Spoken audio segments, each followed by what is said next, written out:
We have plenty of people in the United States that admire Donald Trump. If Georgia does it, it's irrelevant. If you look at the strong building relationships, it's not people that say nice things about Donald Trump. It's people that do things with Donald Trump, not people that are writing letters. Like, we hate the deep state too. Donald Trump doesn't care. He can't do anything about the deep state. Is the United States going to completely ignore political repression in the country and the abuse of dissidents? And the answer is no. Not because we're pro-democracy, not because we don't like the government. It's because Georgia can never be a good partner if the Georgian people are not joining in Georgia's future. I think the European Union is still in the position of punishing and isolating Georgia. I think the U.S. is past that. We're going to do what we want. We don't care what the Europeans think. So there's an opening for Georgia, but they have to take advantage of it. If Georgia does build a strategic partnership with the United States and it's successful, the Europeans will fall in line.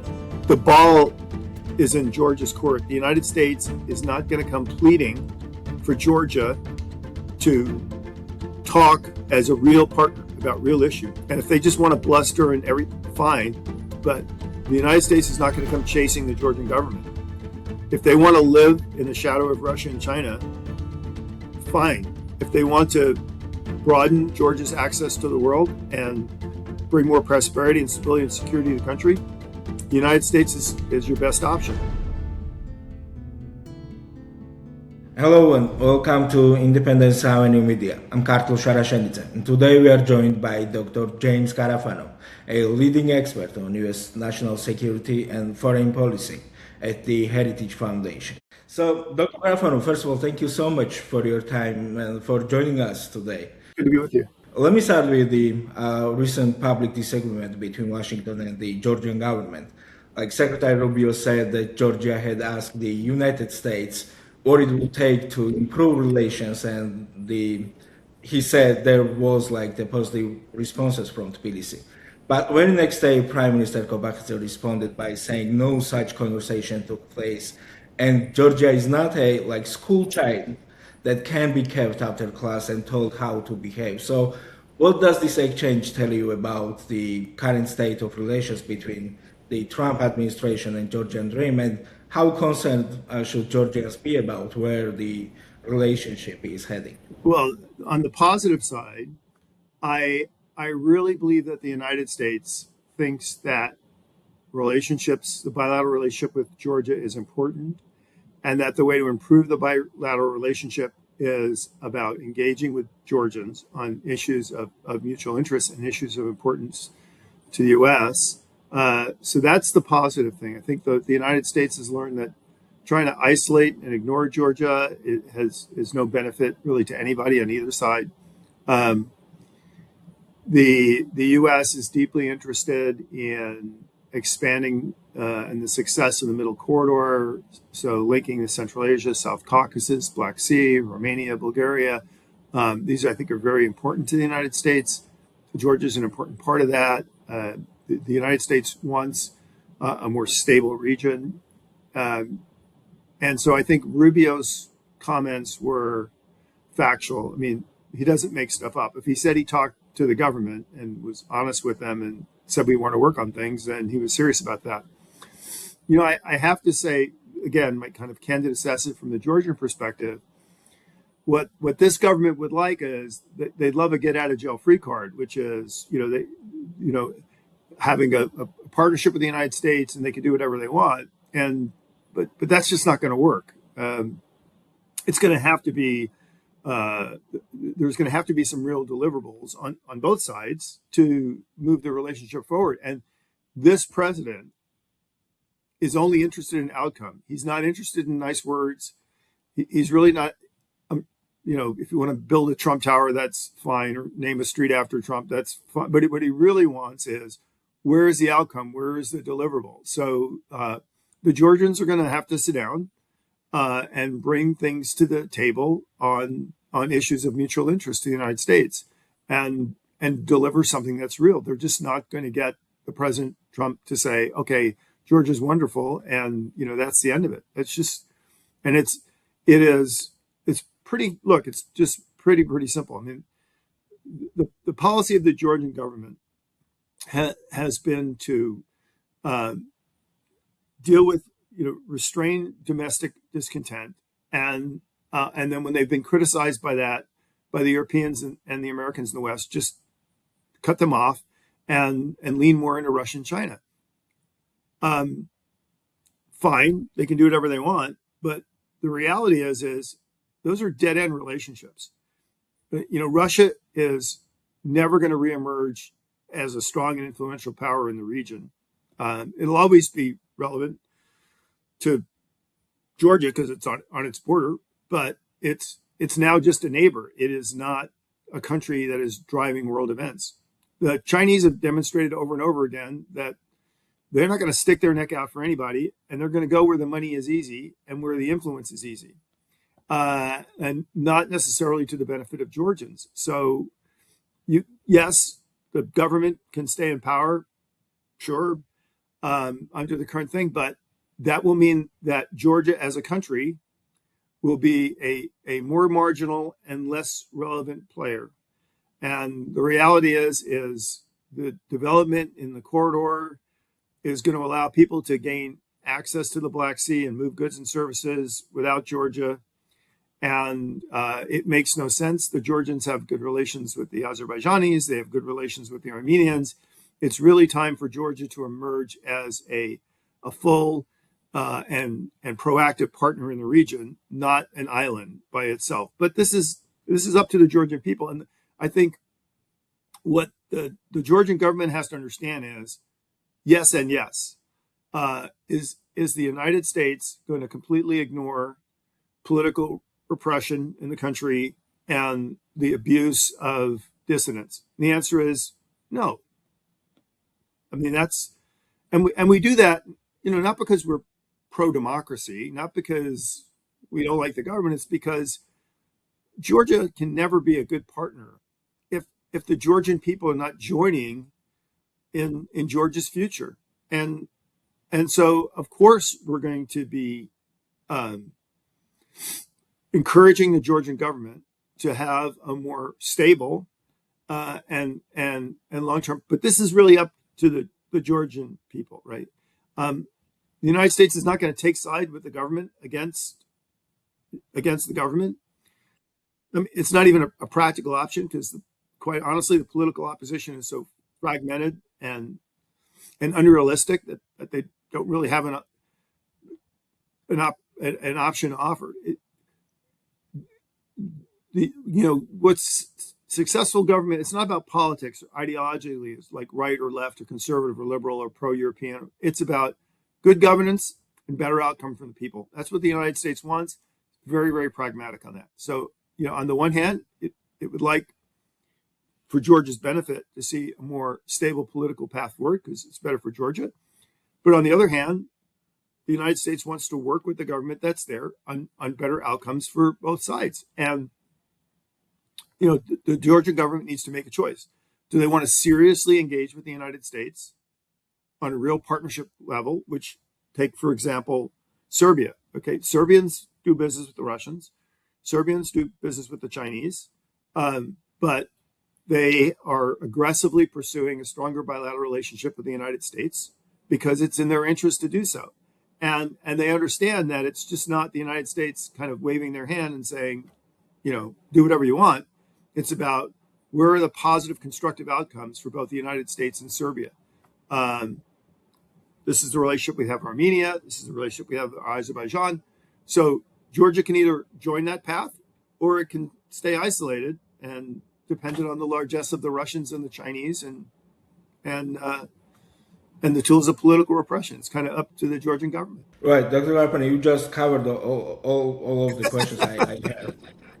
But if I may, I just need to the kind of deep dive in some of them. So you said that Georgia adopted what you described as a stupid anti-Western strategy, and that Tbilisi will need to make real changes. So when you look at the Georgian government's actions over the past few years, what do you see as the biggest mistakes in its approach to the West?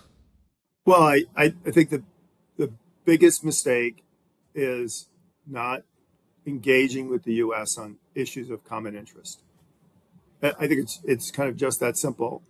I could understand why that was why that was problematic under the last government, which was really only interested in punishing Georgia and really aligning with the Europeans and isolating Georgia.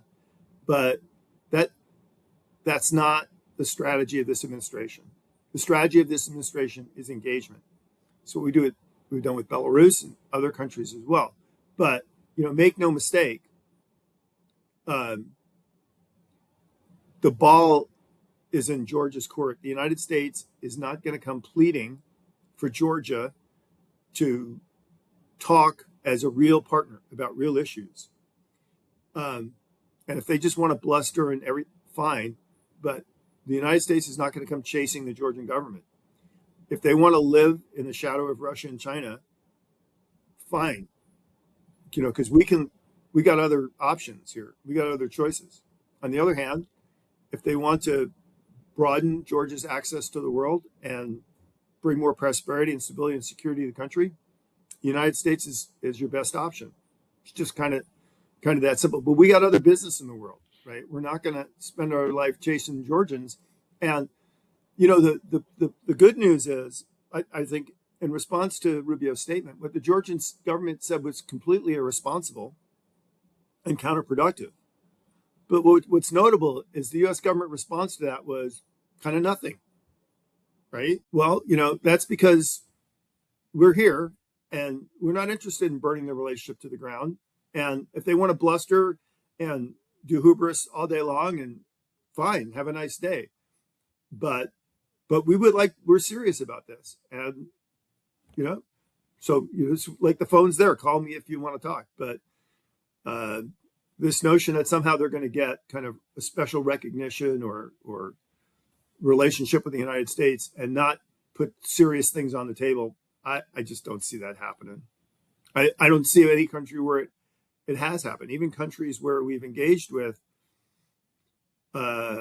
we've only sustained that engagement because they put something on the table. This is true in Belarus, definitely true in Azerbaijan, Armenia, even in Albania and Bulgaria. So, Dr. Carafano, could you please tell us your perspective? What are the changes Washington would like to see from Georgian Dream before relations can improve? Well, I would definitely, I think, on the one track, the United States would love, and this is my personal opinion, I work for the U.S. government, not speaking for the U.S. government, but the United States would love to see the middle corridor be a huge success. So it would love to see Georgia be a stronger contributor to development of the corridor. Also to the security of the Black Sea. We'd like to see a free and open Black Sea. We're not talking about getting rid of the Montreux Treaty, but we'd like to see nations working together to improve the security of commercial traffic and infrastructure in the Black Sea. We're obviously very concerned about infrastructure that is controlled or owned by the Chinese. I mean, nobody cares if Chinese goods are flowing through the middle corridor, but we are concerned about China's ability to own and influence infrastructure, whether that's digital or physical infrastructure like the port. So we're happy to compete with the Chinese on all kinds of things, and we're happy for people to do business with China. But the U.S. goal is no strategic dependencies on China. We think it's the right strategy for us, and we think it's the right strategy for our partners. Obviously, what we'd all like to really see in the middle corridor is a lot more flow of energy. We think that's critical to global energy security, to have a dynamic corridor of oil and gas flow through the region. Obviously, we'd like to see more surety and expansion of capabilities in the digital space. We think those are the two big growth areas. And I mean, we think there's space for a larger manufacturing base across Central Europe through Central Asia, and lots of room for growth in small and medium enterprise space. And we think that'll come.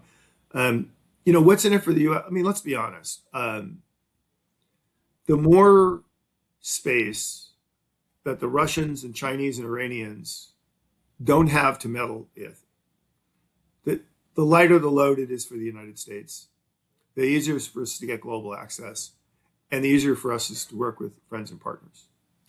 So the United States is all in for building partnerships in Central Asia, South Caucasus, Southern Europe, totally in for that.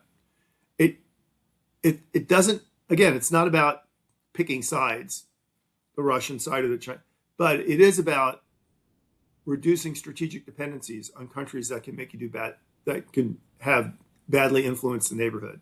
The United States is serious about that. Right. The House of Representatives recently passed legislation highlighting concerns about Chinese and Russian influence in Georgia.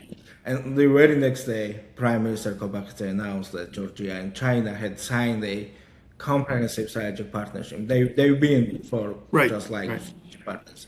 So how do you think that sequence of events and Georgia's increasingly close relationship with China is perceived in Washington? This is not America's problem. This is Georgia's problem. First of all, the Chinese aren't really terribly interested in Georgia. They're not terribly interested in wasting a lot of money. And they're only there because it's easy. And it's kind of like you're selling the soul of the country for not a lot of money to gain really nothing. In the end, the Chinese will do nothing for Georgia. They didn't stick their neck out for the Russians in the Ukraine war. They didn't stick their neck out for the Iranians in the Iranian war. They don't stick their neck out for anybody. And so as long as there's easy money and easy influence in Georgia, Chinese will be all over it. The irony is, and we've seen this again and again, is the countries that do better with China are the countries that stand up to China.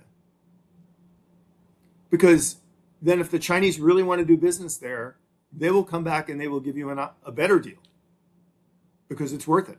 But if you give them something for nothing, which quite honestly is what the Georgians are giving them now, you're going to get what you are. You're going to get treated like a vassal state, and increasingly more like that. And the thing is it is not a counterbalance to the U.S., right? The U.S. doesn't care. This is not like we're fighting over, Israel or something. Is if Georgia wants to stay in the shadow of China and Russia, have a nice day. We're not gonna waste a lot. We're not gonna fight over Georgia. And we're not gonna. And so insulting us or kowtowing up to the Chinese. Look at the 17+1 in Europe, which today is like 14+1, and it doesn't matter because they'll never have another meeting. The United States never attacked the 17+1, so fine, have a nice day. People are fleeing from that because China doesn't really deliver the strategic benefits. I mean, they can deliver targeted benefits to a couple of people who can make money out of this with the Chinese, fine. But the question is Georgia's GDP rising commensurate with other countries in the region? Is Georgia's ability to attract FDI from across the global space, not just from Russia and China, is that rising? Are people moving to Georgia as opposed to moving out of Georgia, right? These, I think, are the real indicators of whether this is a sound strategy or not. And I would say, look, the United States is not going to lecture Georgia on democracy. It's not going to lecture Georgia on politics, even though there may be some factions in the U.S. that want to do that. And the United States government, I think, will be wholly pragmatic in dealing with Georgia. But its candid advice would be, you need to find a long-term path to political stability, and that includes a more stable political process. But how you get there, that's really up to the Georgian people. Throwing people in prison, we've even seen, we have seen subtle changes, for example, in Albania. Is that a result of U.S. influence or not? I don't know. But the reality is, I mean, I don't think Albania is any more democratic than it was a year or two ago. But clearly the climate is more constructive. The opposition has more open space to raise their initiatives. Maybe they're not winning on the government, but we're seeing less people thrown in jail and on house arrest. That there is a prudent path forward, and how you get on that is Georgian. But I just, my candid thing is if Georgia bet that the way the world was going to go and who the powerful friends were going to be for them, and I think they bet wrong, and it's time to chart a different course. And kowtowing to the Chinese or the Russians or insulting the Americans, that's not going to get you anywhere, except deeper in another day older and deeper in debt, as the country western song goes. Right. So in the open letter last year to President Trump and Vice President, Prime Minister Kobakhidze said that Georgian Dream and Trump administration they share similar views on the number of issues. He wrote that Georgian Dream had criticized deep state and USAI years before all that was Trump. Blah blah. I mean, do you see that kind of alignment between the Georgian Dream and the Trump administration? First of all that's just talk.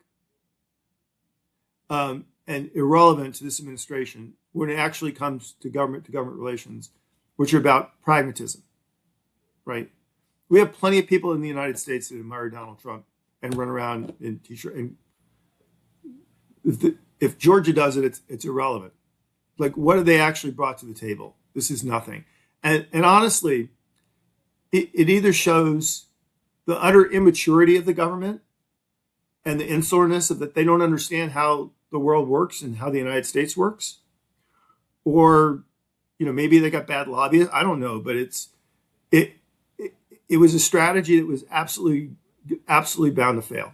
If you look at the strong building relationships that the United States, it's not people that say nice things about Donald Trump, or it's people that do things with Donald Trump, like Japan, Romania, Croatia, Armenia, Azerbaijan, people that are putting stuff on the table and partnering with the United States. Those are the guys, not people that are writing letters we hate the deep state too. Donald Trump doesn't care. You can't do anything about the deep state. We don't need people that wear MAGA t-shirts and hats. We need people that go to work with the United States. That's what we're looking for. Right. Dr. Carafano, you mentioned this topic, but some people in Georgia worry that the Trump administration could be willing to overlook concerns about democratic backsliding and human rights in Georgia in favor of the business deals. So do you think those concerns are justified? No, because I don't think the track record is that. We deal with lots of countries that have significant democratic repression. That is not off the table. Belarus, for example, we've gotten dissidents released from jail, not just and people from other countries. So it's part of it's an uncomfortable part of the conversation. But it's not ignored, and it's not ignored because we're promoting democracy or you have to be like us, or it's just not healthy in the relationship. I mean, we bring this up with China. I mean, it is not healthy if you have businesses that are using slave labor. It's nobody wants those products, and you can't run an economy on that. So we do it because we think it's good for both sides, but we do it in a way that is not lecturing and not pejorative. We do it in a way that's pragmatic, and so I think it's an excuse. On the government side, I think it's an excuse to not engage with the United States. On the part of the political opposition, I think it's, a bit of unrealism, right? What do you expect the United States to do? We're not going to come in and fix your country. We're just not going to do that. That's not our job. And so it's unrealistic to ask the United States to do things that you can't and won't do, right? Um, you're, if you're boycotting elections and not participating, and then saying, "Well, you should just come in and tell them the election's illegitimate and push it," that we're not going to do that, and we're not going to fund dissidents to have a bunch of conferences and run around and not actually accomplish anything, right?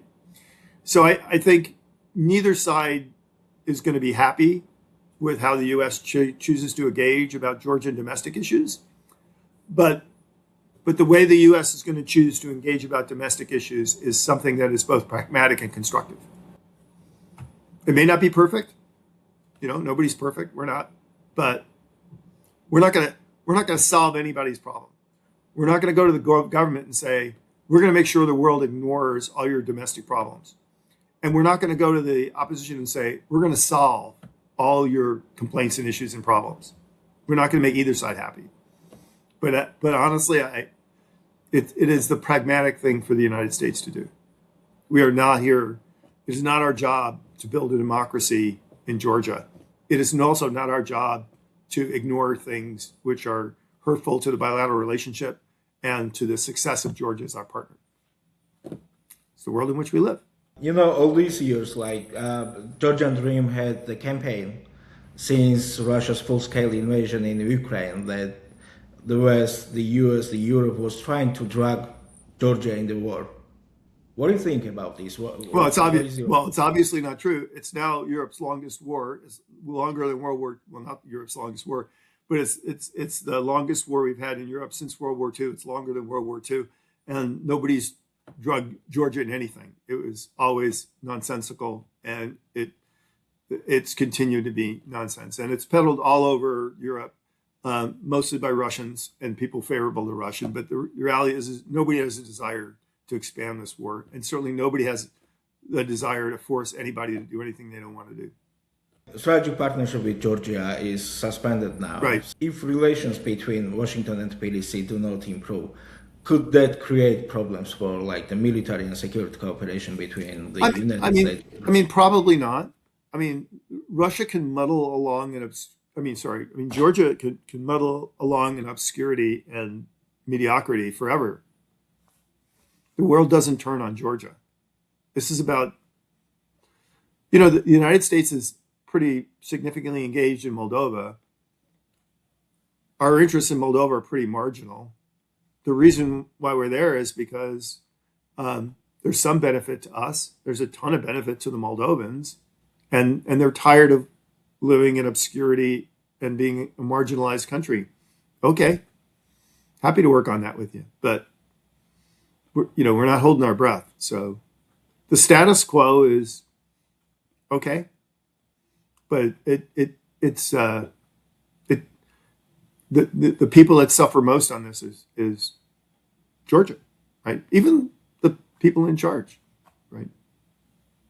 Right. So how does the United States view Georgia's relationship with the European Union? Well, I think the difference is, I think the European Union is still in the position of punishing and isolating Georgia. I think the U.S. is past that. And of course, we're going to do what we want. We don't care what the Europeans think. So there's an opening for Georgia, but they have to take advantage of it. I'll give you an example. Even in Belarus, for example, right? The European position was isolate Belarus, blah, blah, blah. The United States engaged. We've actually seen others kind of now tentatively doing more engagement. Even like Poland and the Baltic states were very nervous about the U.S. engagement in Belarus. They go, oh my God, you're going to sell us out, blah, blah, blah. And none of that really happened. And now we've actually seen, okay, there is some value here in some of this. So, okay, we'll maybe look at, kind of mirroring the U.S. approach. But that's my guess is if Georgia does build a strategic partnership with the United States and it's successful, the Europeans will fall in line. What role does Georgia play in the Trump administration strategy for the South Caucasus? Well, less important because of the success in the Azerbaijan-Armenia relationship, and because of the, I think, increasing influence of the United States in Romania, Bulgaria, and so yeah. So Georgia's not, I think, necessarily the critical piece that it was 2 years ago when Trump came into office. Having said that, would having a strategic partnership with Georgia be really beneficial to you? Sure, we'd be all for it. What about Irakli Deep Sea port project? Yeah, We saw that. I mean, look, the Azerbaijan-Armenia experience, I think, is very important, right? Look, everybody knows that Armenia and Azerbaijan could have had a peace deal without the U.S. They waited until Trump got elected because they saw an opportunity to engage in the United States, and not just in giving the United States kind of the privilege of kind of sealing the deal, but in creating opportunities that brought the United States in as a stakeholder and really accelerated the confidence on both sides to move forward. So what's the operative word here? It's being proactive. It's being proactive and putting things on the table that have real constructive outcomes for both sides. That's the way to get the U.S. attention. If the Georgian government doesn't know this, then they're idiots. And if they don't act on it, it's because they don't want a strategic partnership with the United States. And the answer is we will just go around them. You know, we have a Georgia. It's a state, and we have our own Georgia in between Florida and Alabama down there.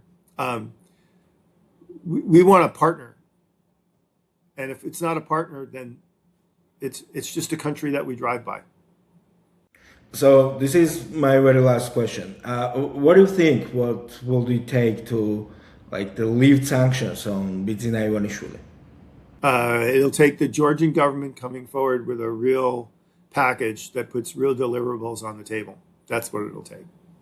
It's the U.S. is never just going to relieve sanctions on the promise to be better, or just because they send a nice letter to him, or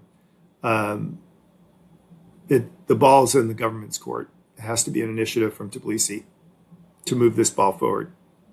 The United States has done exactly what I think they should do, which is they sent out the signal that we are ready to move beyond isolation for Georgia. And as soon as you come and put something on the table, this is exactly the same message they delivered to the Serbians. The Serbians are acting on it. Georgian government is not. Well, thank you so much again for your time, Dr. Carafano. Thank you. Anytime. Yeah. Yeah, reach out anytime.